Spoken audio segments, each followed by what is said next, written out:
సరస్వతీ నదికి అంత్యపుష్కరాలు. అంత్యపుష్కరాలు అనగా ఏమిటి అనే సందేహం చాలామంది భక్తుల్లో నెలకొని ఉంది. ఇంతకీ అంత్యపుష్కరాలను ఎప్పుడు జరుపుకుంటారు? ఏ నదీమా తల్లికి ఈ పుష్కరాలు జరుగుతాయి అంటే, ప్రస్తుతం సరస్వతీ నదికి అంత్యపుష్కరాలు జరగనున్నాయి. 2026 సంవత్సరం మే 21వ తేదీ నుంచి జూన్ 1వ తేదీ వరకు కూడా ఈ సరస్వతి అంత్యపుష్కర మహోత్సవాలు ఎంతో వైభవంగా జరగనున్నాయి. భక్తులందరూ కూడా పెద్ద సంఖ్యలో తరలివచ్చి సరస్వతీ నదికి జరుగుతున్న అంత్యపుష్కరాల్లో పాల్గొని నదీ స్నానాన్ని ఆచరిస్తూ ఉండాలి. హిందూ ధర్మశాస్త్రాల ప్రకారం ఒక నదికి పుష్కరాలు అనేవి మొత్తం సంవత్సరం 365 రోజుల పాటు ఉంటాయి. బృహస్పతి అనగా గురుగ్రహం ఒక రాశిలోకి ప్రవేశించినప్పుడు ఆ రాశికి సంబంధించిన నదికి పుష్కరాలు ప్రారంభమవుతాయి. ఈ ఏడాది కాలంలో మొదటి చివరి రోజులు అత్యంత పవిత్రమైనవిగా పరిగణింపబడ్డాయి.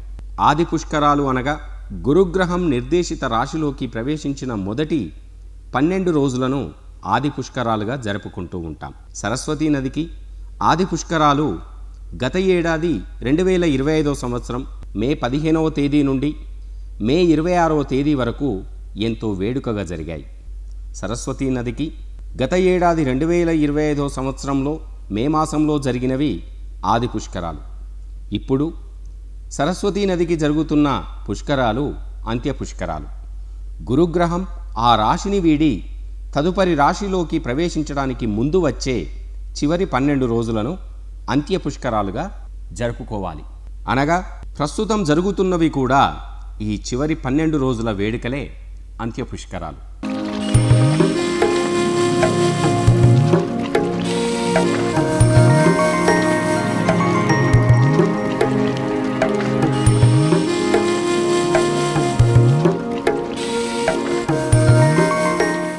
ఈ మొదటి 12 రోజులు ఆది, చివరి 12 రోజులు అంత్యపుష్కరుడు.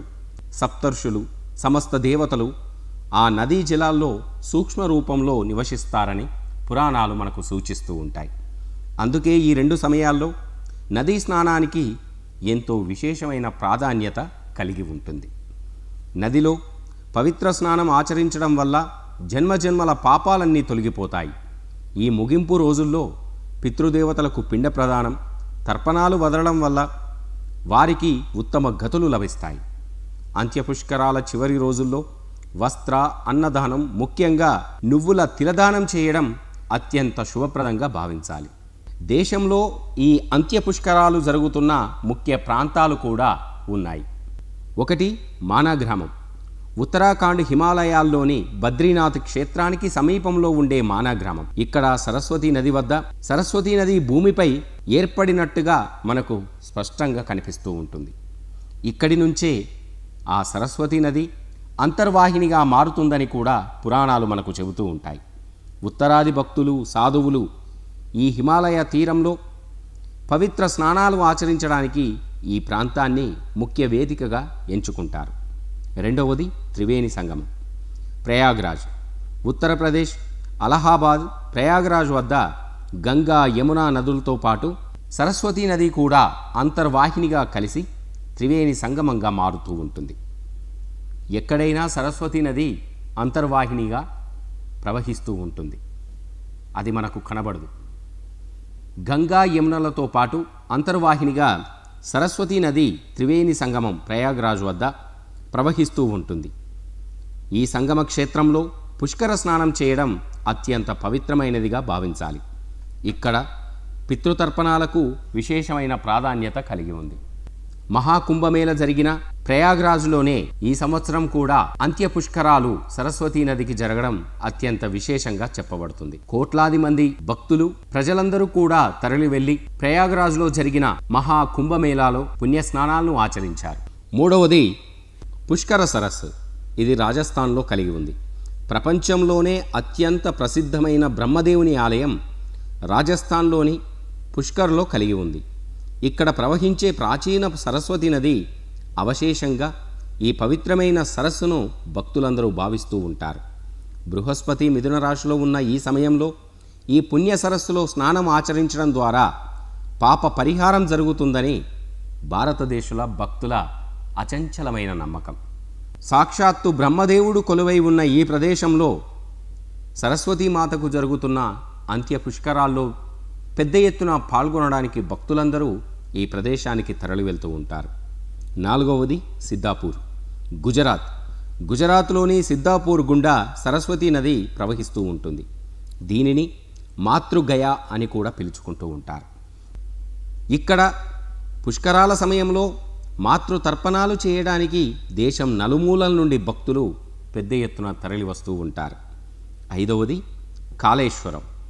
తెలంగాణ రాష్ట్రంలో ప్రసిద్ధ పుణ్యక్షేత్రమైన జయశంకర్ భూపాలపల్లి జిల్లా కాళేశ్వరంలో త్రివేణి సంగమం వద్ద ఈ అంత్య పుష్కరాలు ఎంతో వైభవంగా జరగనున్నాయి. కాళేశ్వర క్షేత్రం వద్ద గోదావరి, ప్రాణహిత నదులతో పాటు ఈ సరస్వతీ నది కూడా అంతర్వాహినిగా కలిసి త్రివేణి సంగమంగా మారుతుందని కూడా మనకు పురాణాలు చెబుతూ ఉంటాయి. ఎంతో విశేషంగా జరిగే అంత్య పుష్కరాలు, సరస్వతీ నదికి జరుగుతున్న అంత్య పుష్కరాల్లో అత్యంత ముఖ్యమైన వేదిక కాళేశ్వరం. ఇక్కడ కాళేశ్వరుడిగా, ముక్తేశ్వరుడిగా ఆ పరమేశ్వరుడు కొలువుదీరిన మహాపుణ్యక్షేత్రంలో జరిగే త్రివేణి సంగమంగా ప్రసిద్ధిగాంచిన కాళేశ్వర క్షేత్రంలో జరుగుతున్న అంత్య పుష్కరాలకు వివిధ ప్రాంతాల నుండి భక్తులు పెద్ద ఎత్తున తరలివచ్చి పుణ్య స్నానాలను ఆచరిస్తూ ఉంటారు. గోదావరి నదీ తీరంలో వెలిసి ఉన్న అత్యంత మహిమాన్వితమైన క్షేత్రం కాళేశ్వరం. ఇక్కడ యమధర్మరాజుతో పాటు పరమేశ్వరుడు కూడా ఒకే పానబట్టంపై 2 శివలింగాలుగా వెలిసి ఉండి భక్తులను అనుగ్రహిస్తున్న మహాపుణ్యక్షేత్రం. త్రివేణి సంగమంలో పుణ్యస్నానాన్ని ఆచరించి కాళేశ్వరుణ్ణి, ముక్తేశ్వరుణ్ణి దర్శించుకుంటే మరుజన్మ ఉండదని కూడా మనకు పురాణాలు చెబుతూ ఉంటాయి. ఒకే పానపట్టంపై పరమేశ్వరుడు, యమధర్మరాజు కొలువై ఉన్న ఒకే ఒక్క పుణ్యక్షేత్రం కాళేశ్వరం. జీవితంలో ఒక్కసారైనా ప్రతి ఒక్క భక్తుడు కాళేశ్వర, ముక్తేశ్వర స్వామిని దర్శించుకోవాలని మనకు పురాణాలు సూచిస్తూ ఉంటాయి. గత సంవత్సరం 2025వ సంవత్సరంలో ఆది పుష్కరాలు, సరస్వతీమాతకు జరిగిన పుష్కరాలు ఇక్కడ అత్యంత వేడుకగా జరిగాయి. దేశం నలుమూలల నుండి భక్తులు పెద్ద ఎత్తున తరలివచ్చి సరస్వతీమాత ఆ నదీ జలాల్లో పుణ్యస్నానాలను ఆచరించి భక్తులందరూ కూడా తమ పాపాలన్నింటినీ కూడా పోగొట్టుకున్నారు. మరొక్కసారి అంత్య పుష్కరాలుగా ఆ సరస్వతీమాతకు జరుగుతున్న మహోత్సవంలో దేశం నలుమూలల నుండి భక్తులు తరలివచ్చి పుణ్య స్నానాలను ఆచరించడానికి, అలాగే కాళేశ్వర, ముక్తేశ్వర స్వామిని దర్శించుకోవడానికి కూడా పెద్ద ఎత్తున తరలివస్తూ ఉంటారు.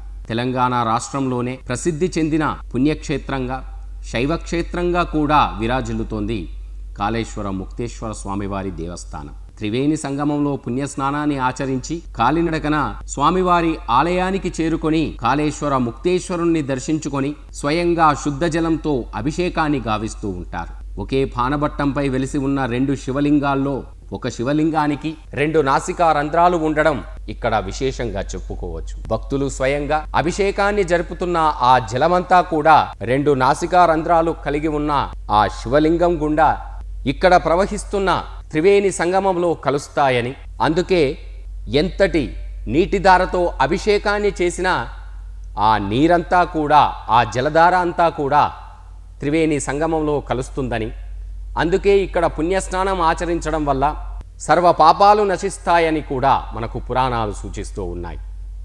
పితృతర్పణాలు చేయడానికి, ముక్తిని పొందడానికి ప్రతి ఒక్క భక్తుడు జీవితంలో ఒక్కసారైనా కాళేశ్వర, ముక్తేశ్వర స్వామివారిని దర్శించుకోవడానికి ఇక్కడికి తరలి వస్తూ ఉంటారు.